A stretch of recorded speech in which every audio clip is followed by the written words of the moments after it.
Pierre Kibambé, Somoïsa. Médiateur désigné par l'Union africaine dans la crise entre la République démocratique du Congo et le Rwanda, l'Angola reçoit régulièrement des chefs d'État des pays membres de la CIRGL et de l'EAC pour des mini-sommets sur la situation sécuritaire dans l'est de la RDC. L'Angola entretient aussi d'excellentes relations séculaires, d'amitié et de coopération avec la République démocratique du Congo. Autant de raisons qui expliquent la visite ce mercredi 12 avril du président de la République Félix Antoine Tshisekedi Tshilombo à Luanda. À l'invitation du médiateur désigné, officiel a eu lieu au palais présidentiel angolais. Après une chaude accolade, les deux chefs d'État ont eu des échanges en tête-à-tête de plus d'une heure. Aucun communiqué officiel n'a été lu à l'issue de cette entrevue. Des sources proches de la délégation du chef de l'État à Luanda, cette rencontre s'inscrivait dans le cadre des consultations régulières entre les deux chefs d'État qui ont passé en revue l'état d'avancement du processus de Luanda. Une occasion pour les deux chefs d'État de faire une évaluation de l'application de différents points inscrits dans la feuille de route de Luanda qui enjoint le cessez-le-feu au M23 et le retrait de ces groupes terroristes des zones occupées au Nord Kivu dans l'est de la RDC. À l'aéroport international du 4 février, la forte communauté congolaise de Luanda a bravé la pluie abondante pour saluer le retour du président de la République au pays. Le chef de l'État est descendu de la voiture présidentielle pour communier sous la pluie avec ses compatriotes.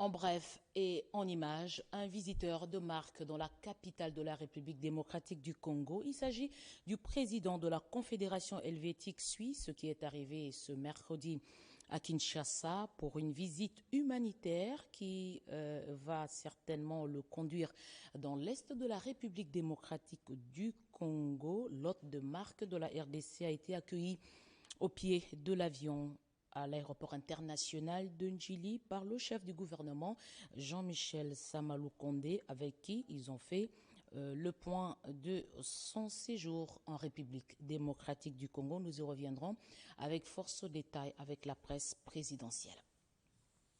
Le directeur général de la SNEL est révoqué à l'Assemblée nationale. La Chambre basse accorde un délai de 48 heures au gouvernement pour faire partir Fabrice Lusinde. Ce dernier a fait l'objet d'une interpellation. Retour sur la plénière avec Sylvie Moembo et Guy Kitoko dans son reportage.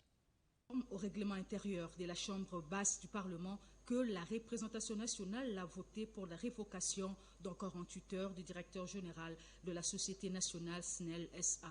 L'auteur de l'interpellation, le député national Prosper Boukassa, accuse Fabrice Lusende de manque de vision claire pour cette entreprise. Avec cet exercice du contrôle parlementaire et devant la plénière que conduisait le président Christophe Mbosoko Diapwanga, les réponses du directeur général, les préoccupations des élus nationaux n'ont pas convaincu non seulement l'auteur de l'interpellation, mais aussi l'Assemblée plénière qui a jugé bon de mettre en place un plan de redressement. Pour la SNEL SA, le gouvernement devra payer ses dettes à la SNEL SA, non à la réintégration des directeurs abusivement licenciés et enfin la révocation du directeur général. Dans 48 heures sont l'essentiel des décisions prises par la plénière de ces jours. Nous remercions et félicitons notre collègue Boukassa Ngoy Prosper d'avoir fait usage de ce mode de contrôle parlementaire qui nous a permis de nous imprégner de la gestion de cette entreprise publique. C'est aussi l'occasion pour votre bureau de féliciter l'auguste Assemblée pour la qualité du débat offert à notre peuple. ainsi que l'essence de responsabilité et de patriotisme dont vous avez fait montre, honorables députés, tout au long de ces débats. Les documents seront envoyés aux autorités compétentes pour toute fin utile, a dit le speaker de la Chambre basse du Parlement. Puisqu'on parle de la SNEL, son département des distributions de Kinshasa informe son aimable clientèle que suite aux travaux prévus à la sous-station UPEN, la fourniture de l'énergie électrique sera interrompue demain jeudi 13 avril de 8h à 18h dans certains quartiers des communes. Si après Ngaliema et Selembao, toutefois, le rétablissement de la fourniture, le député national Edouard Mwanga Chouchou d'être actionnaire de la société d'aviation Rwandair, ce que nie le prévenu. Hier, les objets perquisitionnés chez lui ont été présentés à l'audience. Récit Marie Kalang. La haute cour militaire siégeant en procédure de flagrance dans l'affaire du député national Edouard Mwanga Chouchou Izi a tenu hier mardi 11 avril 2023 à la prison militaire de Ndolo sa 8e audience dans cette cause. D'entrée de jeu, le ministère public représentait de déterminer parmi les objets saisis lors de la perquisition faite à la résidence du prévenu, lesquels feront partie du dossier. L'organe poursuivant a présenté entre autres comme objet une gaine de revente ordinaire. À nourrir les réseaux sociaux, et ne voyons pas sur les réseaux sociaux des choses invraisemblables pour intoxiquer la population, la désinformation. Revenons à ce que nous avons retrouvé effectivement et réellement, parce que nous l'avons fait à l'audience publique devant la haute cour. Nous avons retrouvé des documents, nous avons retrouvé des effets personnels de prévenu Mwanga Chouchou, contact de véhicule et l'argent, son argent, c'est fait de son épouse, bijoux et des documents que nous avons fouillés un par un, contradictoirement, pour ne retenir que les documents qui sont là. Ce que nous avons retenu et qui a retenu notre attention, ce sont des passeports que nous avons estimé nécessaires de présenter déposer devant la haute cour, et nous savons pourquoi, le moment venu, nous allons dire pourquoi nous avons estimé retenu des passeports. L'organe de la loi a aussi déposé séance tenante 8 fardes contenant des rapports venant des différents services qu'il avait requis, dont celui de l'ANER, qui renseigne que le député national Edouard Mwanga Chouchou est trop lié au Rwanda et qu'il serait actionnaire à la société d'aviation Rwandair. Il est apparu dans ces rapports de l'ANER que, à partir de documents retrouvés dans les analyses, que l'honorable Mwanga Chouchou est très lié au Rwanda. Il a beaucoup d'activités au Rwanda, notamment qu'il serait membre de la diaspora rwandaise. Il y a des projets de développement du Rwanda, des investissements pour développer le Rwanda qui sont contenus dans ces rapports.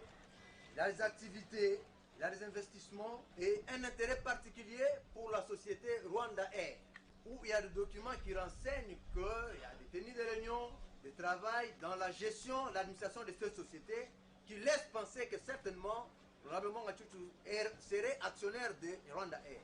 En réaction, le prévenu Edouard Mwanga Chouchou a soutenu qu'il est congolais et qu'il n'a jamais eu des activités au Rwanda, la République démocratique du Congo est son pays et qu'il défendra jusqu'à la mort, a-t-il dit. Au cours de cette audience, la défense a soulevé l'exception d'inconstitutionnalité, laquelle a soumis le débat des partis. La haute cour va répondre à cet arrêt avant dire droit le vendredi 14 avril 2023. Je l'ai dit à la une, certaines artères seront exploitées à contresens à des heures de pointe dans la capitale. C'est ce que prévoit un plan de désengorgement proposé au vice-premier ministre de l'Intérieur pour fluidifier la circulation. Le projet est porté par le ministère des Transports, Alain Bikaï.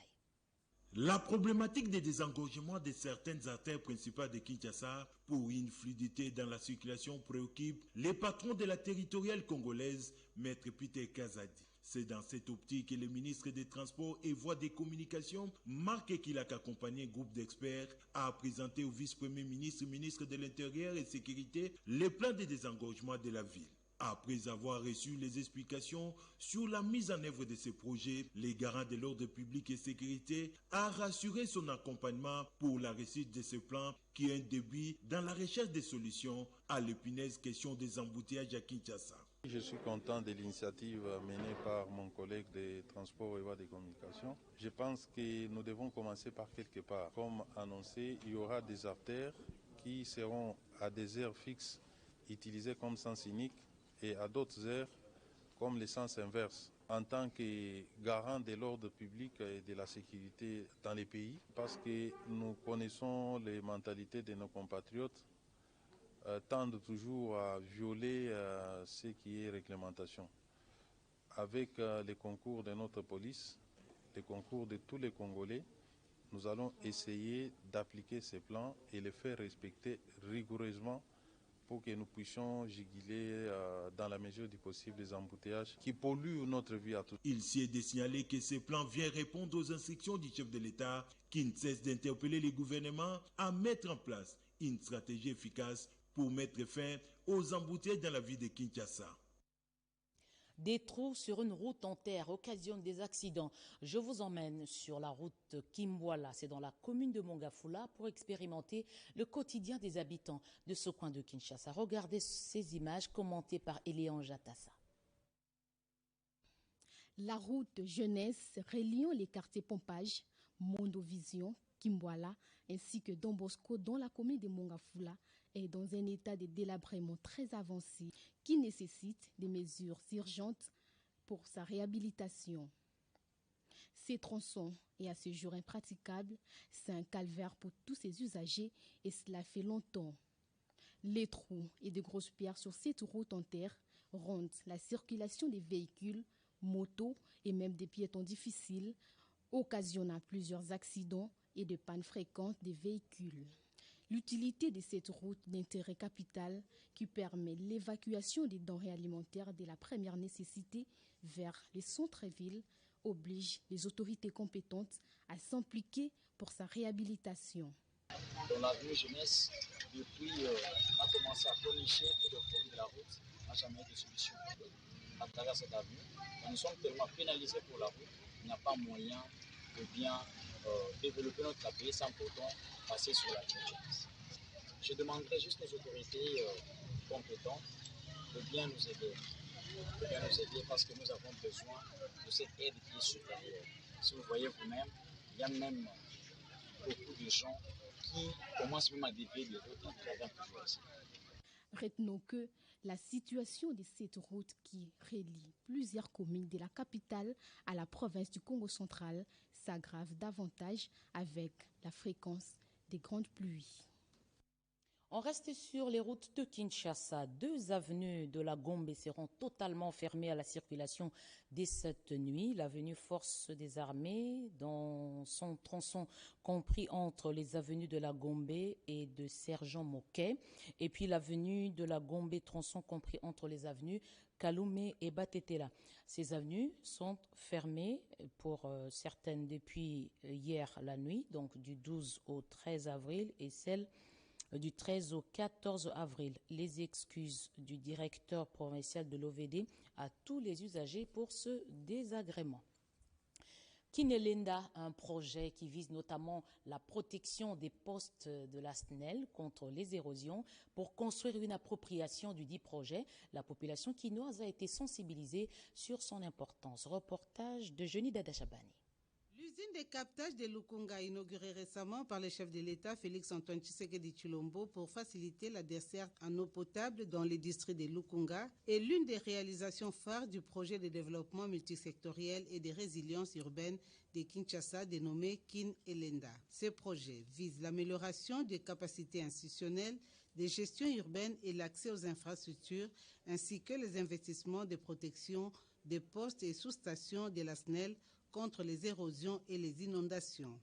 La phase 2 de ce projet a été lancée au siège des Régères qui a la mission de la mise en œuvre du plan de mobilisation des parties prenantes dans la zone B qui concerne 10 communes de Lukunga, de Funa et de Moamba.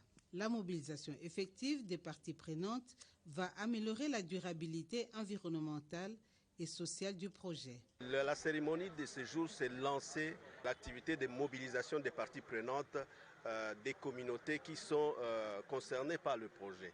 Amener les populations à connaître le projet, à s'en approprier dans la perspective de sa pérennisation. Ce projet du gouvernement pour faire de Kinshasa une ville où il fait beau vivre bénéficie de l'appui financier de l'Association internationale pour le développement IDA du groupe Banque mondiale.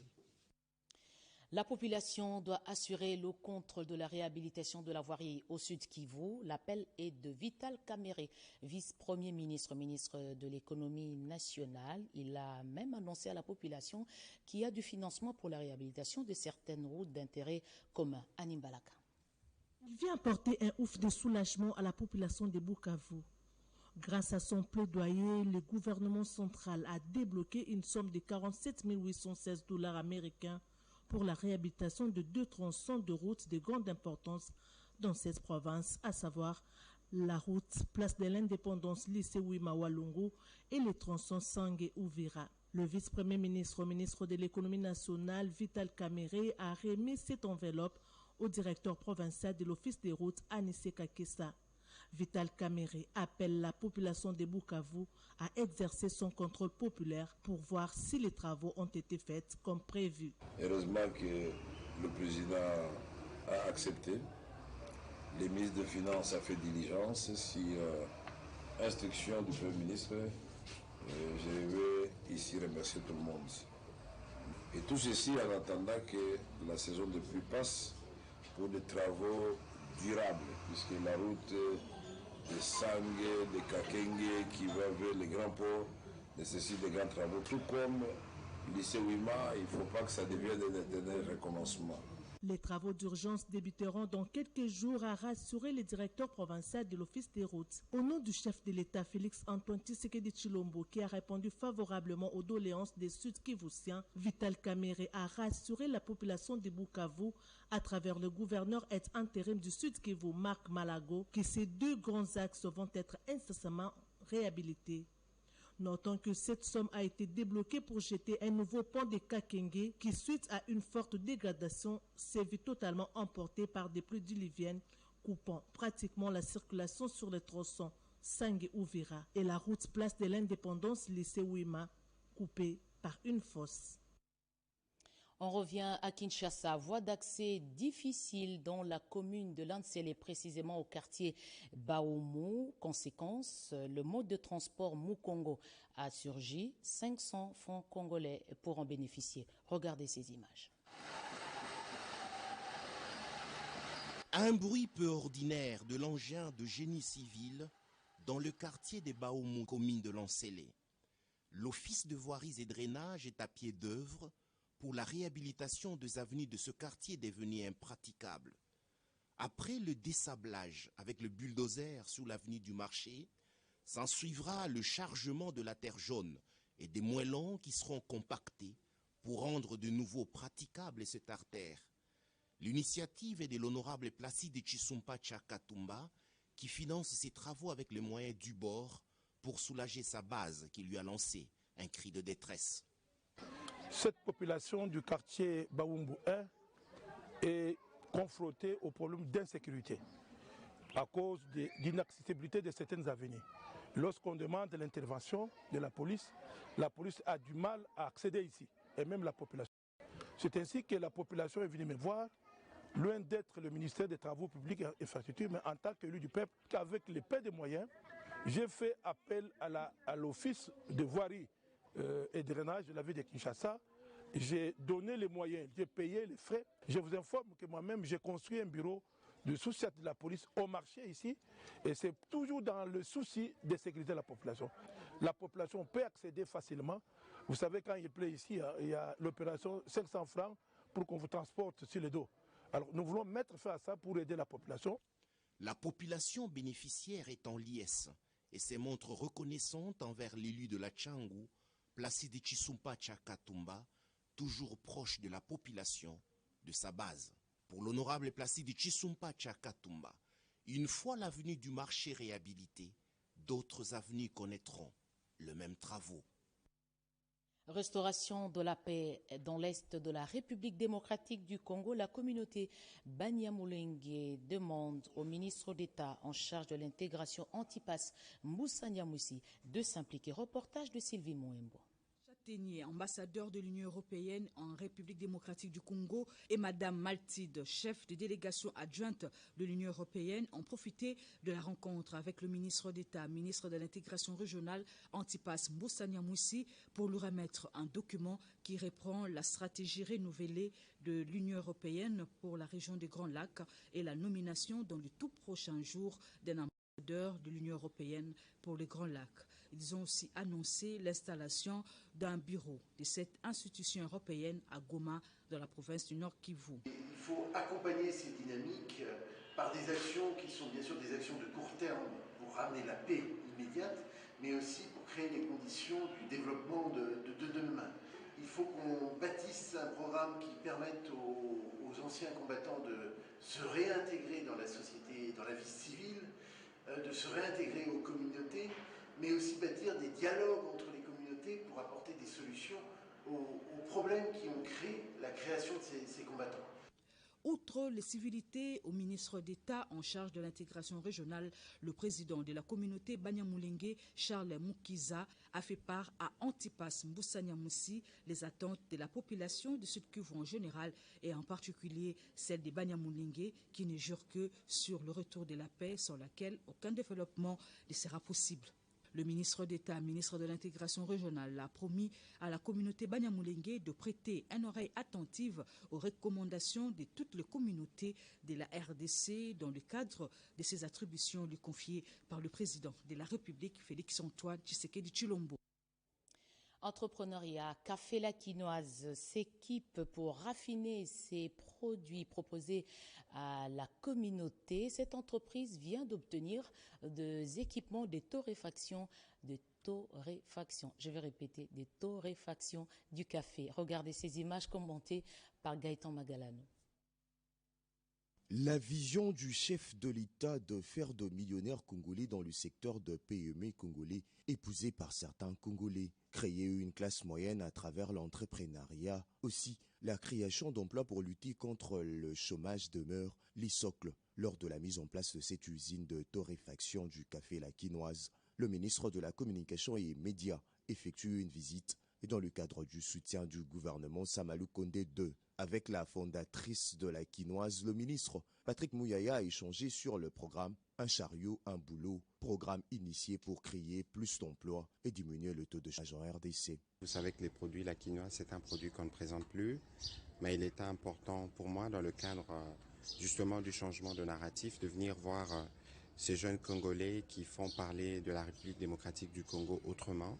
Ces programmes lancés depuis quelque temps visent également de donner un gagne-pain aux femmes de militaires et policiers, une manière pour Tissia Mukuna, patronne de La Quinoise, de soutenir les forces armées de la RDC. Elle a par ailleurs témoigné sa reconnaissance pour le soutien que le gouvernement RD congolais accorde aux PME à travers plusieurs programmes avec le partenaire financier. Un chariot, un boulot est un programme d'insertion. Pour chaque chariot lancé, c'est un boulot qui est créé et c'est aussi une voie de sortie pour ces jeunes et franchisés qui sont accompagnés par La Quinoise mais qui ont leur propre indépendance financière. Pour rappel, La Quinoise a été lancée en 2020 et en 2021, elle a débuté sa commercialisation dans 4 villes de la RDC, Kinshasa, Matadi, Boma et Lubumbashi.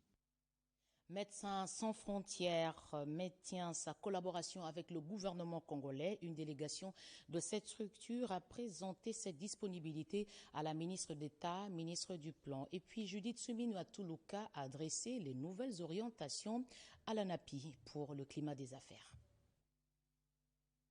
La RDC, meilleure destination des affaires. Le gouvernement travaille pour donner au pays une position confortable. L'ANAPI est le levier important dans la vente de l'image de marque. Au cours de ce premier contact avec le conseil d'administration de cet établissement, conduit par Jean-Marie Kassereka, la ministre d'État Judith Suminwa-Tuluka, entourée du vice-ministre Oman Abitika Pascal, a placé le curseur sur ses priorités. Elle nous a donné quelques orientations liées à ces priorités actuelles, notamment le climat des affaires, mais aussi la diversification de l'économie nationale, notamment sur la question des investissements. Sur l'aspect des défis sanitaires, MSF, avec plus de 3000 agents, assiste les populations déplacées et autres vulnérables pour cause des conflits armés et épidémies. Cet entretien a permis à la nouvelle patronne du plan de réaffirmer la volonté et la détermination de collaborer avec cet organisme pour mieux secourir la population. Le premier contact avec son Excellence, la ministre du Plan, a été vraiment excellent. On a pu voir quelqu'un d'ouvert, quelqu'un qui a fait preuve de curiosité sur nos activités et clairement de dynamisme. Et donc on se réjouit de pouvoir poursuivre cette collaboration avec son Excellence. Médecins sans frontières est une organisation médicale d'urgence qui compte à ce jour une quinzaine de projets réguliers, près d'une dizaine d'interventions d'urgence en RDC. Urgence de MSF. Lubumbashi, dernière étape de la mission de suivi et accompagnement des projets agréés dans le Haut-Katanga, mission déployée par l'ANAPI. Ces équipes ont constaté l'utilisation des avantages accordés au projet par le Code des investissements. Patrick Michel Moukoui. Après les étapes de Kolwezi et Likasi, les membres du conseil d'agrément de l'Agence nationale pour la promotion des investissements ont visité 3 autres projets agréé et développé à Lubumbashi. Le premier projet visité était celui qui a abouti à l'implantation d'une unité de recyclage des huiles usées et de mitraille de cuivre. Nous avons bénéficié des exonérations en termes de taxes à l'importation et l'agrément nous aide aussi en termes de facilité pour le démarrage.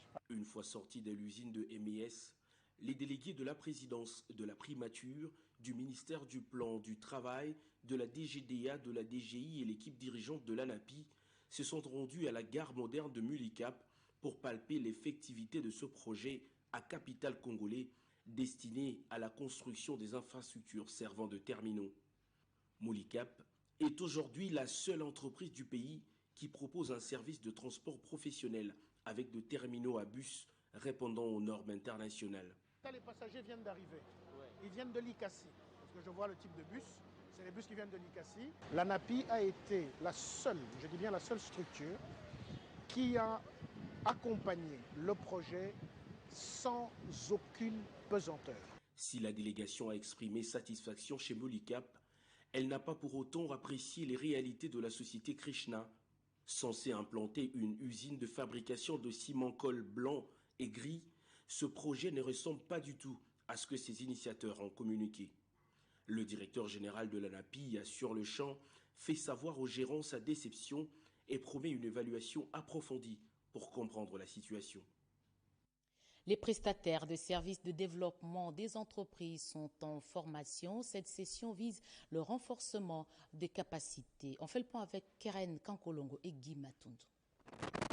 Le service de développement des entreprises poursuit sa série de renforcement des capacités des prestataires. Les participants ont été outillés à la gestion des approvisionnements, à la planification de la production, ainsi qu'à la conception du système de production. L'exemple d'une unité de transformation agroalimentaire a été évoqué au cours de cette formation. Un expert explique le bien fondé de cette formation. L'objectif est de transformer des intrants en estrants.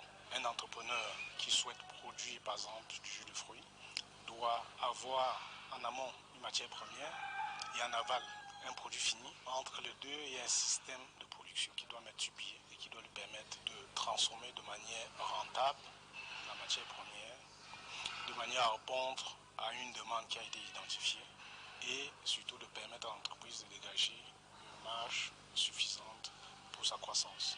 Principalement, c'est des prestataires des services de développement des entreprises. C'est-à-dire c'est des accompagnateurs, c'est ceux qui vont accompagner les entrepreneurs. Et bien évidemment, cette cible-là a reconnu qu'avant cette formation, ils étaient approchés par des entrepreneurs pour les aider à mettre sur pied des systèmes de production performants. Malheureusement, il manquait de quelques outils et c'est pour ça qu'ils ont exprimé l'intérêt pour cette formation.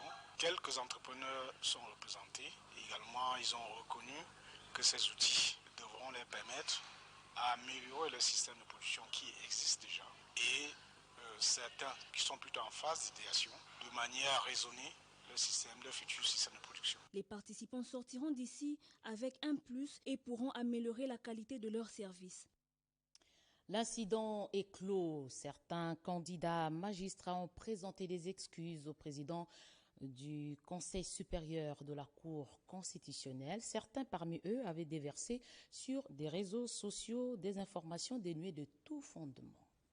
Le président du Conseil supérieur de la magistrature, Dieudonné Kamuleta, a reçu mardi 11 avril une délégation des candidats magistrats. Quelques heures plus tôt, ils étaient dans la rue faisant un sit-in qui en réalité n'avait aucune raison s'ils étaient venus s'informer à la source au sujet de leur situation. Contrairement à ce qui est véhiculé par les allégations des personnes mal intentionnées, le processus de nomination de nouveaux magistrats suit son cours et tend vers la fin pour que les candidats présents dans la salle d'audience ne fasse pas le Saint Thomas. Le président du Conseil supérieur de la magistrature a même fait lire les titres des dossiers contenus dans son signataire. Le rapport de contrôle lié et la proposition d'ordonnance des nouveaux magistrats aussi. Parmi les revendications de ces candidats venus essentiellement des provinces lointaines figurait notamment le prétexte selon lequel ils étaient bloqués à Kinshasa après le contrôle, ce qui est totalement faux. Le porte-parole des candidats, Kassongo Idriss Héritier, a reconnu que personne ne les bloquait dans la capitale et qu'ils y étaient restés juste par mesure de prudence. En quelques mots et avec la plus grande précision, le président Kamuleta a expliqué à ses interlocuteurs les différentes étapes conduisant à la signature par le magistrat suprême qu'est le chef de l'État de l'ordonnance relative à la nomination de nouveaux magistrats. Toutes les dispositions ont été prises pour que les critères soient respectés. Ainsi, il ne suffit pas de réussir au concours de recrutement. Encore faut-il avoir le diplôme d'État en amont, mais aussi les autres titres académiques en ordre au moment de l'épreuve.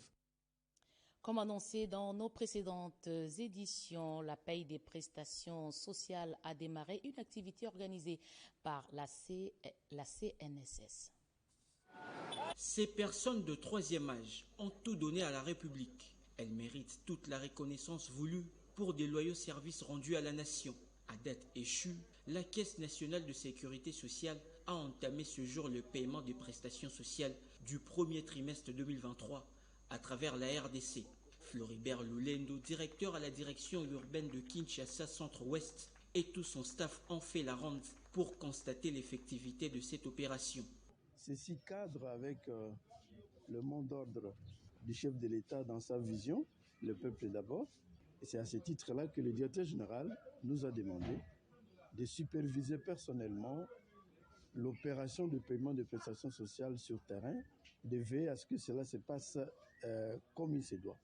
C'est ce que nous avons fait aujourd'hui. Donc, nous avons répondu au mandat du directeur général de la Caisse nationale de sécurité sociale, M. Charles Moudiaï Kazadi, qui a demandé que nous puissions personnellement superviser ces opérations sur terrain. Vous avez vu, là où nous sommes passés, que les prestataires sont bien installés pour le bon déroulement des opérations de paiement de prestations sociales.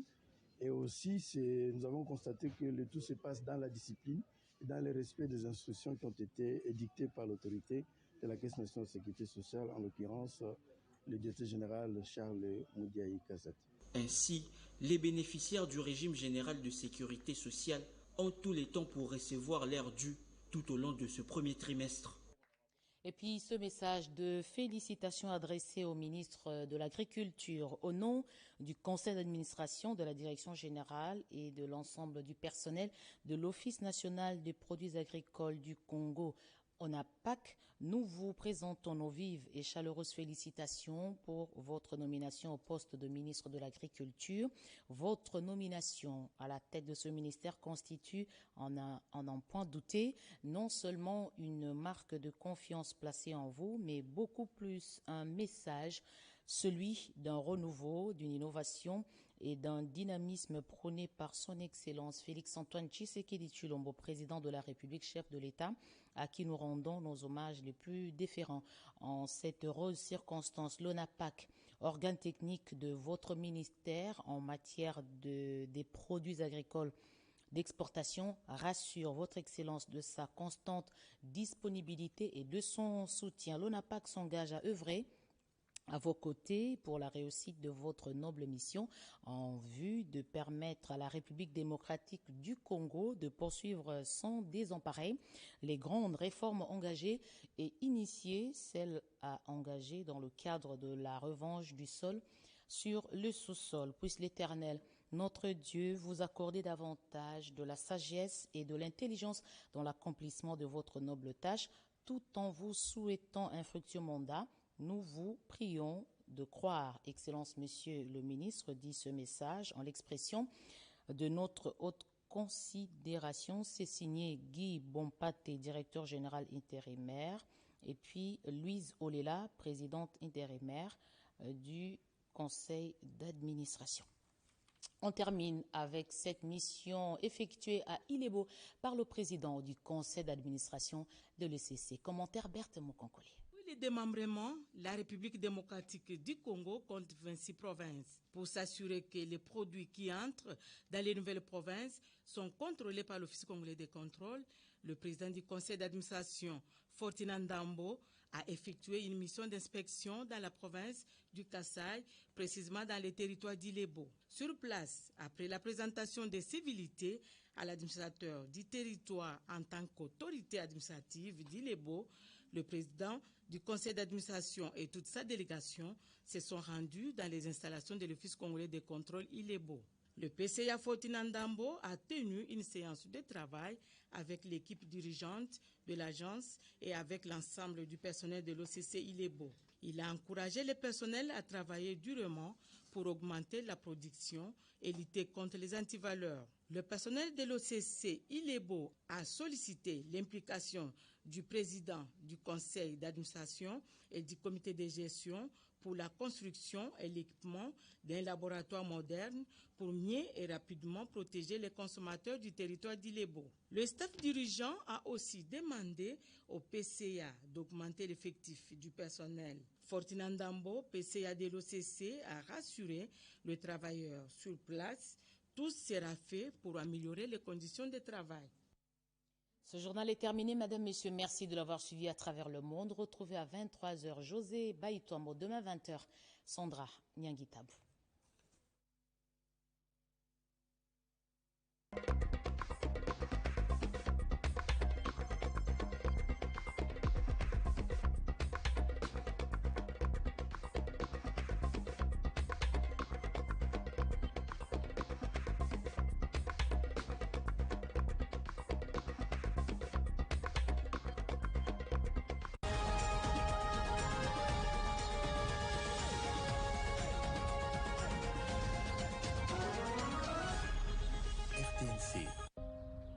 Nous devons ensemble avoir conscience que nul autre que nous-mêmes ne viendra sauver notre nation et que cela exige de chacun de nous une mobilisation tous azimuts. Peuple congolais, il est temps de ne